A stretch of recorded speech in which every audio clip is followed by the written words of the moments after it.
Fill to capacity. Crazy good stories and timely topics. Podcast for people too stubborn to quit and too creative not to make a difference.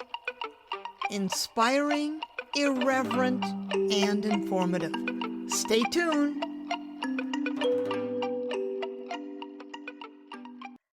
Hi, I'm Pat Benincasa, and welcome to Fill to Capacity. Today's episode, Creative Resilience, Rising from the Ashes. My guest is Jennifer Bichanich. Jennifer, did I say that right? Perfect. Thank you. Jennifer is a published writer, speaker, teacher, dreamer, dog lover, artist, and healer.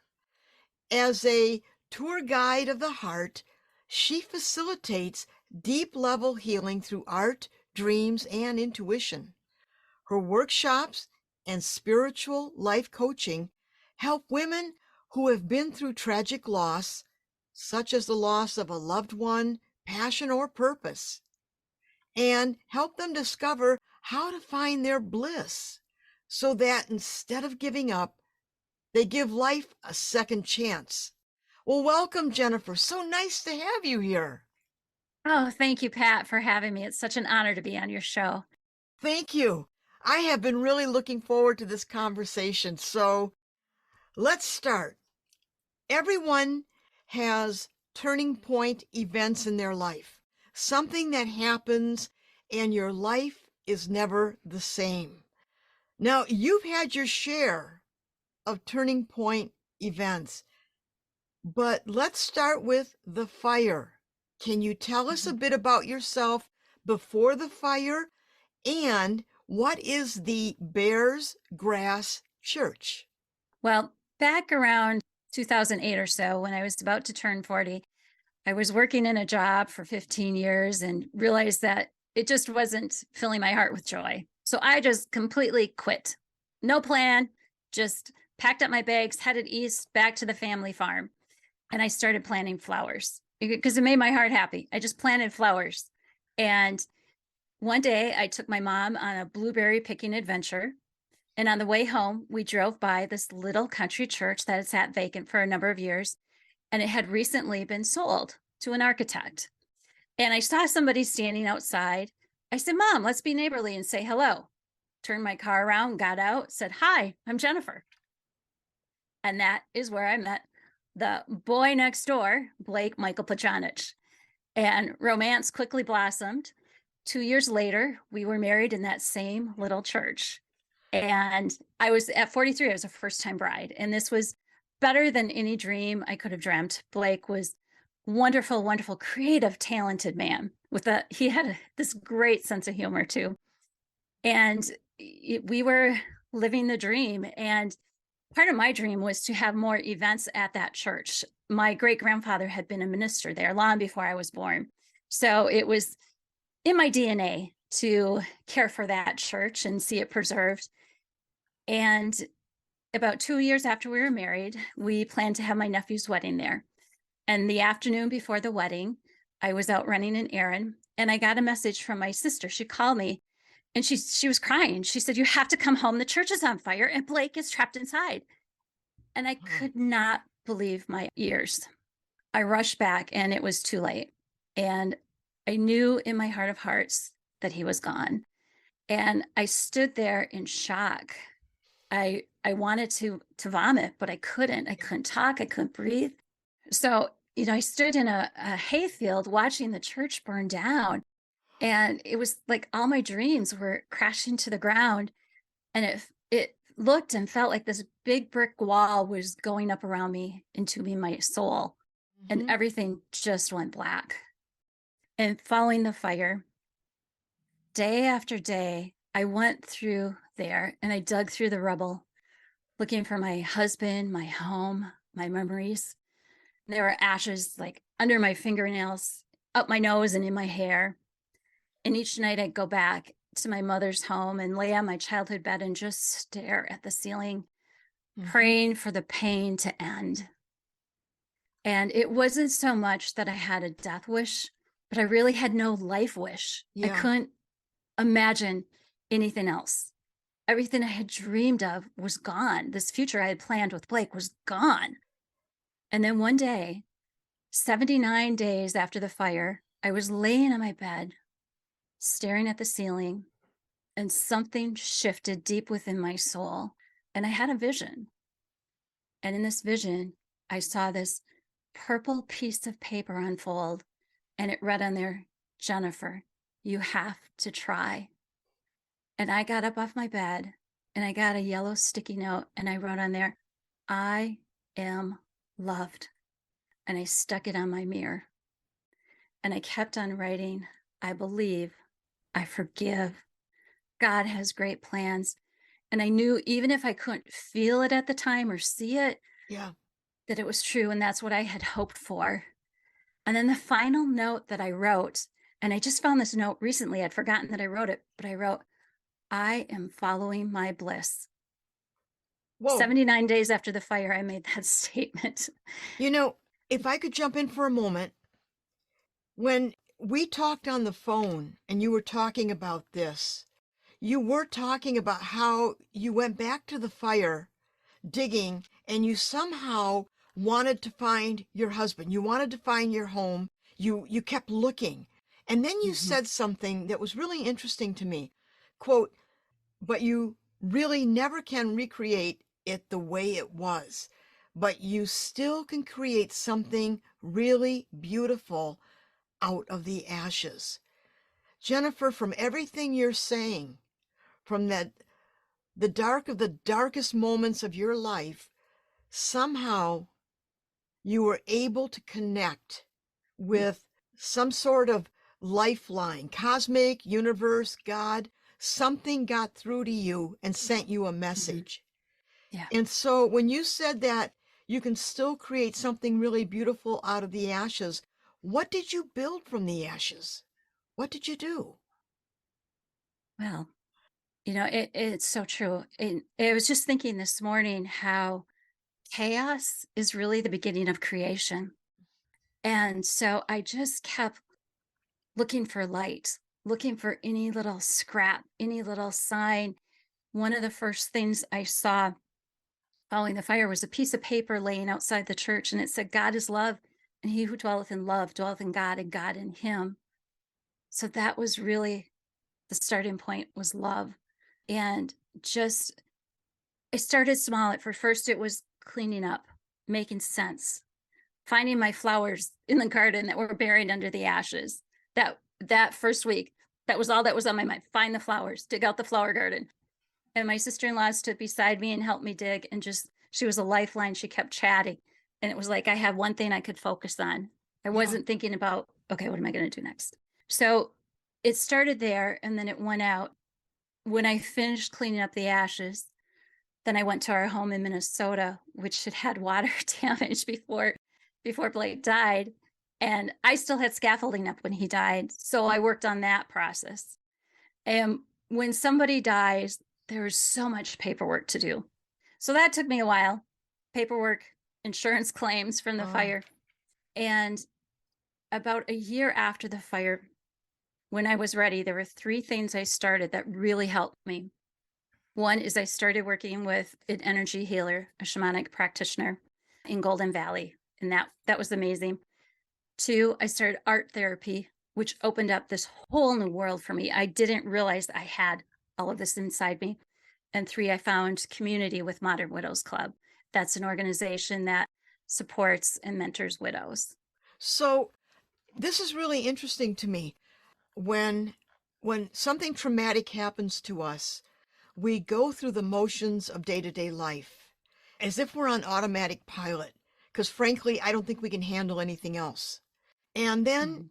eventually, slowly, and I want to be careful to say there is no time span on that, nor am I suggesting that ever about grief.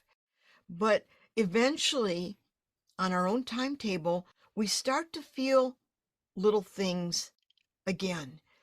And maybe at that point, we create space for what we need. And coming back full circle to what you just said, it's interesting to me that you created space for art therapy, working with a shamanic practitioner, and then finding community in the modern widows club. I wonder if someone would say to you, Jennifer, why weren't you rageful? Why weren't you pissed at God or the universe? How on earth were you able to look for flowers? Oh, I was rageful. There was Okay. one night I woke up and I broke dishes in my shower, Oh, but okay. I put safety glasses on first. Oh, I'm a wonderful. cautious, rageful person. That's wonderful. Okay. So let's start with working with the energy healer, the shamanic practitioner. How did you find this person? How did you even know to go to this person? Well, I've known from early on that our body carries memories and trauma in it. My mom went back to school following my father's death.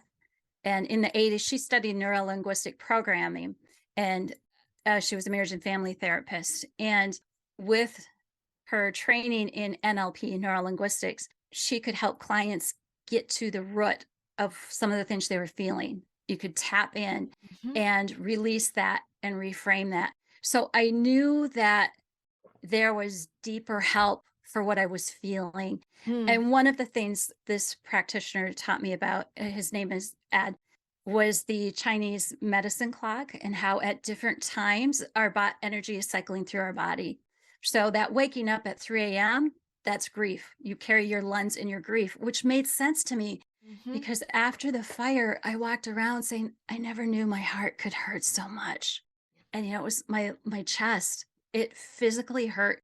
It felt like, did you ever see Raiders of the Lost Ark? Mhm. There's a scene where the bad guy rips the heart out of the other guy and he holds it up. That's what I felt like. My heart was Yeah. ripped out of my chest and it was beating. And eventually with time that healed. But we do carry that. Our body remembers. So Yes. An interesting side note to that, as an artist, I work in a lot of different materials, steel, wood, glass. Well, materials have memory. So, wood, if you soak it and try to form it, it has a memory. Steel has memory. So, why is it such a leap to think our body, our muscle tissue has memory? yeah, We carry that. yep. So, you started the work with the practitioner. And how did that lead to art therapy? How did you find that? Well, I had gone in for my yearly physical and my doctor, the first thing she said is, do you want a prescription? I said, no, I don't want to do that Mm. right now. There's a time and place for that for some people, but that wasn't for me. And then she said, well, would you like a recommendation for a therapist? I said, great. And the clinic called me and said, what do you think of art therapy? And I was like, oh, I didn't know there was such a thing. That sounds great. And it was just so amazing. I would go in and my therapist would say, well, what do you want to do today? And I'd be like, oh, I don't know, watercolors. I'm doing good today. And I'd start painting. And 5 minutes later, the tears were rolling. Mm. It was like it bypassed that part of my brain that wanted to be all logical and explain it all. And I'm sure you can explain that much better, but it was just so powerful. And she taught me how to do art journaling. And with the images, it really helped me connect in with my intuition Mhm. and with my writing.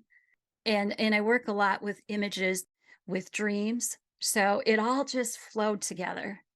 Did you find that you got some kind of relief in that practice by doing these things? Oh, I did. I did. And actually, before I even started art therapy, I was introduced at a grief workshop to soul collage. And that is a process where you get a 5x8 card. It was developed by Sienna Frost out in California. And you get a card, and then you're given a bunch of magazines, and you just pick out a few images that you're drawn to, and you make a collage, and then you journal about it and let the images talk to you. Mhm. And in this workshop, I got so excited. I was grabbing all these magazines. I had so much, I had to go sit on the floor and spread out. And I heard my 7-year-old self sitting in the living room alone in the dark after my father died. And I was saying, finally, I have a way to express myself. Hmm. And throughout this whole healing journey of losing my husband and the church, I came to realize that I had still been carrying 48 years of grief from losing my father. So that was the healing process along with healing everything. So, and that's something I learned is you really need to honor your grief, find a way to express it, whether it's art, baking, running, writing. You have to find a way to get it out of your body. It sounds like you were willing to be reintroduced to yourself. It sounds like in this process, grief rips you wide open, and there are these multiple selves before fire. Post fire, it's almost like, who am I? How do I know myself? How do I be in the world now? And it sounds like the art therapy is so wonderful for things we can't put into words. An Hmm. image, color, the power of different colors we gravitate towards really tell a story in and of themselves. And it sounds like, wow, from the shaman practitioner, and then your journey takes you to art therapy, where you really acknowledge the loss of your dad. How old Yeah. were you when he passed? I had just turned 7. Okay, so there you are, this child, and children react in so many ways. Okay, I gotta say this. I have this theory. We are all 4-year-olds on the playground of life. I don't care how old you are. At heart, we're still those children. And it's really a marvel to me that somehow in this art therapy process, you allowed that child to come forward, to Mhm. feel her grief. Yeah. Yeah. And I didn't realize how much of my life she had been saying she wanted out. She Yeah. wanted to express herself, and like I said, with the fire, it was like this brick wall went up and there was no place else to turn. And I realized too how that loss so early on had played throughout my life, fear of doing things. And I was deathly afraid of getting married. And I didn't realize Hmm. that, but I was afraid of being widowed like my mom was.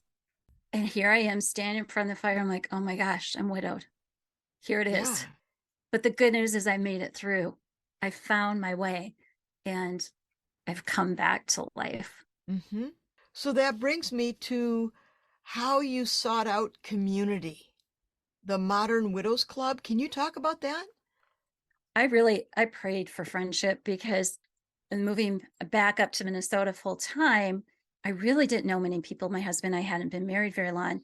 And a woman came to inspect my work on the house because I said I was rebuilding it. And she invited me to her church. And I made a commitment that if somebody asked me to do something, I would do it. And I went. And there the pastor said, there's a woman in our congregation named Lynn. She runs a community called Modern Widows Club. Are you interested in connecting? I said yes. And the moment I walked into her door at her house, I knew I was in the right place. And there's just something about being around people who have gone through a similar experience. You don't really have to even talk about it. You just know, you just Yeah. understand. And it's okay to cry. It's okay to laugh. I think the first night I spent more time in the bathroom crying because I didn't want anybody to Mhm. see me. But it's just such a wonderful, supportive community. And we all need that community, Yeah. that connection, and it really opened up a lot of doors for me. They are international now and they do quite a bit to advocate for widows, not only here in the US but around the world. And June 23rd is actually International Widows Day, so they'll be honoring that day next week. Yeah. So you're active in the Modern Widows Club now? Yes, I served as a leader for 5 years with them, and I recently stepped back with some of my duties so that I could focus on some other projects that I have been working on for quite some time. So I'd like to segue in a little bit of a different direction. I'd like to talk about your brother Howard. And it was really moving when we had talked on the phone. You said that you called your brother Howard, quote, one of my greatest teachers after the fire. Who was Howard? Tell us about him. Why was he your greatest teacher? My big brother Howard was about a year and a half older than me, and he was born with Down syndrome. And I always had a playmate growing up, and he just had a special way of looking at the world. Some people say people with Down syndrome have special needs. Our family felt he had special gifts. I called him my interdimensional DJ because he loved music. He'd play his radio while he's watching TV. And I remember this one time I was in my mom's kitchen. I was in my early 20s, and I was bemoaning the fact that I don't have any money. And cue the interdimensional DJ, and he starts playing "Take This Job and Shove It. I ain't working here no more." I'm like, yeah, exactly. I should have shoved Whoa. my job. So he just had this wisdom about him and this cleverness. And the night of the fire, I retreated to my mom's house, and I was laying on the sofa and kind of going in and out of these crazy dreams. And at one point, he turned from his TV show and he looked at me. He said, "Are you going to rebuild?" I said, "Do you think I should rebuild?"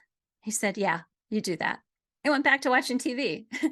So I feel it's, more than just rebuilding the church, but rebuilding my life. And I would come back to visit mom. I remember this other time I came back and he was at work and he got home and I was out in the garden. He saw me and he said, "You're home." And then he said, "My dear sister." And there was so much love in those words and Mm. on his face. And today would have been his 55th birthday. He just, yeah, he came to be a teacher for my family, I believe. And what happened to Howard? He passed away in November of 2020, and he had gotten COVID, and that was really, really tough because they would not let any of our family members be in the room with him. And as a disabled person with cognitive disabilities, he couldn't communicate like you and I can. Yeah. So, we just kept praying and doing what we could to see him. And we finally, as someone suggested, we ask about hospice care, which then they released him right away. And we got him back home for the last 12 hours or so. And it was like he rallied when he was home, and our brother Stan walked in, and right away he stuck out his hand to shake his hand. And he saw my mom, and she was sitting by his bed, and he reached out his hand and patted her head like he Oh. always did after dinner. It was so sweet. One of the things Howard was so good at was speaking blessings. He loved to go to church, and he would sing his heart out with whatever lyrics came to mind. He didn't really read much. And one day I was just like, I gotta pay attention to what he's singing. He was singing, "God bless Pop and cookies. God bless work on Monday. God bless mom." What would happen if we all went throughout our day blessing everything around us and everyone? What a difference that would make. Oh, yes. It seems that Howard was a teacher for all of you in so many Yeah. ways. Hmm. Oh, you know, you're no stranger to grief, the loss of your dad, your husband, your brother, and yet you said, quote, "There are many gifts that can be found in grief if you're open to receiving them." Whoa, Jennifer, can you say more about that? Well, I think one of the biggest gifts that I got was finding myself. Like you said earlier, it's like you're looking for yourself when you go through an experience like this. And I did become this observer, and I I got in the habit of taking these selfies when I cry because I was like, who is this woman? Who is she that keeps crying all the time? And I had to really learn to love myself. It says in scripture, people call it the golden rule: love God with all your heart and love your neighbor as yourself. We don't really talk much about that loving yourself part. And that really has to come first before you love your neighbor, because when you love yourself, you have so much more love to give your neighbor, and you can see the beauty in your neighbor more Yeah. easy when you love yourself. And I remember this one day, it was about 10 months after the fire, and my friend Maureen came to visit, and she got up before me and she did all my dishes. The windows were open. It smelled like lemons in the kitchen, and she was singing. And I walked out, And I started crying because I was so touched by her actions. And then I started saying, I'm such a loser. I can't get my dishes done. I can't get my paperwork done. And she said, Hey, don't talk about my friend like that. And that stopped me in my tracks because I wouldn't call her a loser. Why was I calling myself a Yeah. loser? Yeah. So we really have to be a friend to ourselves and love ourselves. And you said something that mirrors that sentiment. And it really hit me in our conversation. You said, quote, really sit with and honor that grief. And that was a big thing for me because I was like, I shouldn't be crying every day. I should have everything done. And it's like, no, no, no, no. Take your time, sit on the sofa, eat all the potato chips you want. You have to honor the grief and work through it. Yeah. And that working through it, probably the most essential thing is the loving voice we use to Yeah. talk to ourselves. And your Yeah. friend, bless her heart. I mean, to say that to you, don't talk to my friend like that. And it makes me wonder how many times we talked like that to ourselves in that critical voice.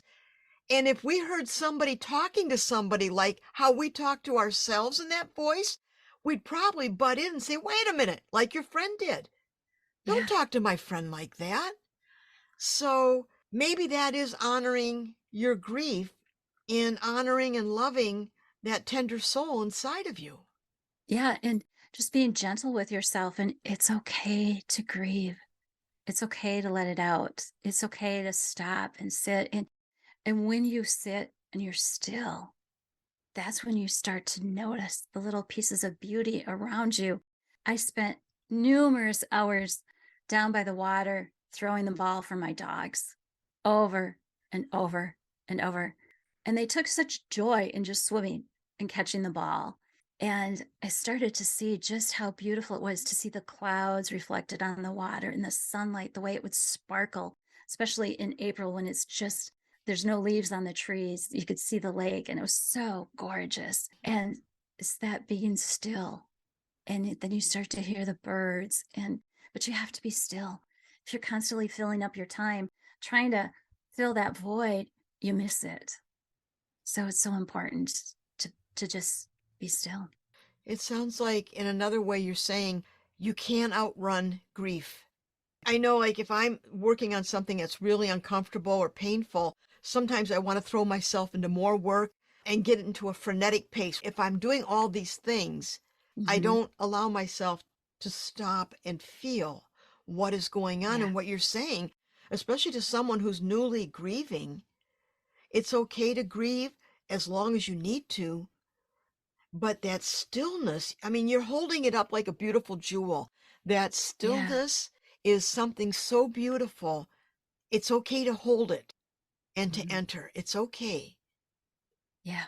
And you'd be surprised what you learn about yourself when you do hold it up and look at it. And when you can say, sometimes you have to say, what does this remind me of? And you start going backwards. And it's like, I like to think of, remember when you used to go to the circus and the clown would start pulling the scarf out of their Yeah. sleeve? It's like that. You start pulling it back and you go, oh, this is tied to it. And this is tied to it. This is tied to it. And then finally you realize it's tied to your heart. And there may be something way, way back that grief reminds you of. And you can now take this as an opportunity to heal and to get at that deep, deep grief. I know with my father, it was March 7th, 40 years after his death. And I sat at my desk and I watched the lake melt that day, the ice off the lake. And I realized that the lake, the ice melted on the edges and first, and then it went to the middle of the lake. And I realized that was like my grief. I had to take care of all that grief from the fire, from Blake, from the church, from the loss of my future.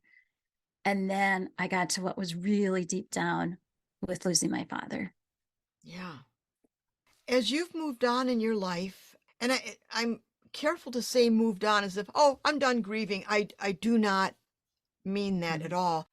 Right. But as you've put one foot in front of the other in your life, what are the things that bring you joy? I love people.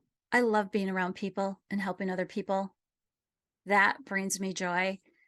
I love being in the flower garden, getting my hands in the soil. Nature really inspires me.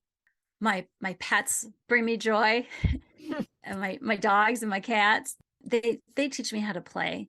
Music, art, it just being creative really brings me joy, and being with my family.